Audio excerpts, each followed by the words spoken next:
If you are in a position that says you're booking so many gigs, you are working so much that you are earning about, $25, $35, $50,000 in performance revenue, that's when a booking agent is ready to talk to you.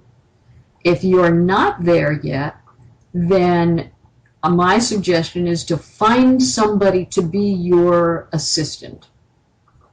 Hire somebody on your own, whether it's part-time, whether it's a couple of days a week, to help you do the stuff that you find, sending out packets or making cold calls to potential venues, but to find out who the person is that is the booker at the venue, but not actually do the call to book the gig. It's your career, you make those calls. That's your livelihood. You know the most about your own band. You know how to present yourself in the best light. If you're really knowing what you've got to offer. And let a hired assistant help line up interviews for you with the local media, help send out packets, help write your contracts and send the contracts out. Do all of the peripheral things that keep your band rolling, but you make the calls that are your livelihood calls.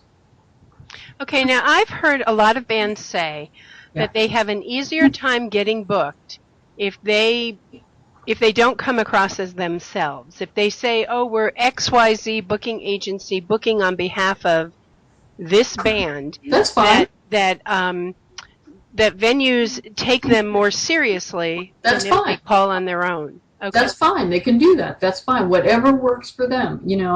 That scenario, that kind of, representation of yourself, of your own act, but calling it an agency, calling it I always like to say, I'm representing XYZ band.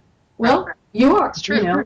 And give yourself a booking agent name if you want. If that's more comfortable for you and if that lets you get the job done, go ahead and do that. And if it makes you seem more professional and if the club owners are more comfortable with that, that's fine. But you're still doing it on your own behalf. You know what I mean? You're still taking charge. You're making the work happen for your own act.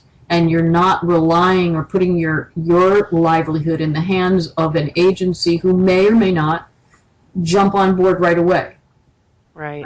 So, and get yourself to the point where you're doing really well. Now, at that point, you may say, hey, I'm doing so well. Why do I need an agent? Well, why should I hand over what I've built to an agency who may or may not do as well as I can do? And that's just something, you have to determine.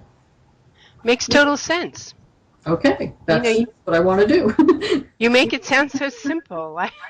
Well, the work is not simple. The work it's a lot of work. But if you make sure that you do things in a logical progression, and if you don't give yourself over to emotional scenarios where they didn't book you, and you get all emotional about it, and just really concentrate on the fact that, you're following your steps, you're taking it in a professional way, you take your business seriously, and you're doing it one step at a time, that over the course of you do these one steps at a time, in a year, you're going to be that much further ahead. Right. But you're going to be that much further ahead with real data, with real facts, with a real ability to eventually make a pitch to a logical booking agency and say, here's what I have built for this band.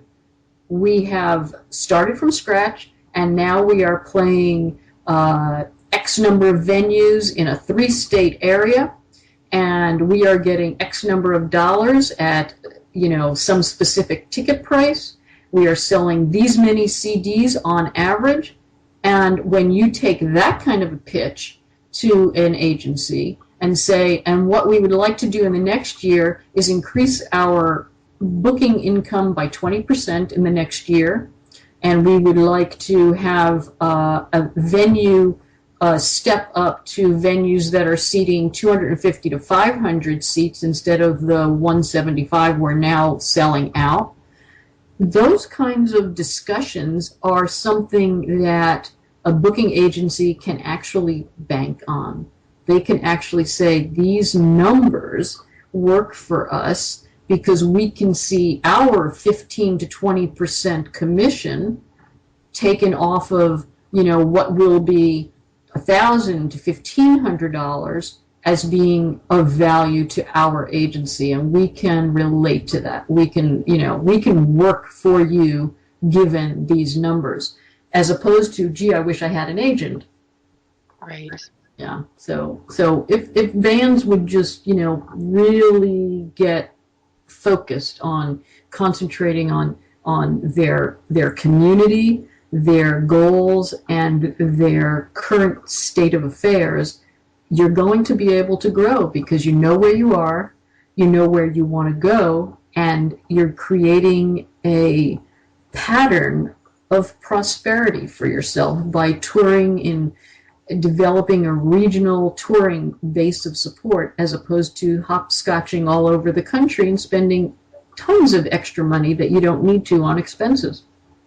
Right. Well, that makes a lot of sense. It's, like I said before, totally systematic. I love it. Yeah. And what really appeals to me the most is, if this is what you want, bands, then you want to put in the work. If you want it to magically unfold and someone else to make it happen for you, then you need to rethink what you're doing. Absolutely. Absolutely. And one of the really encouraging things that I am seeing is that a lot of bands are being very, very professional, very focused. I consult with people all the time that have this approach, or at least they have some pieces of this approach, and then we refine it. We tool it down so that it's much more efficient or much more methodical.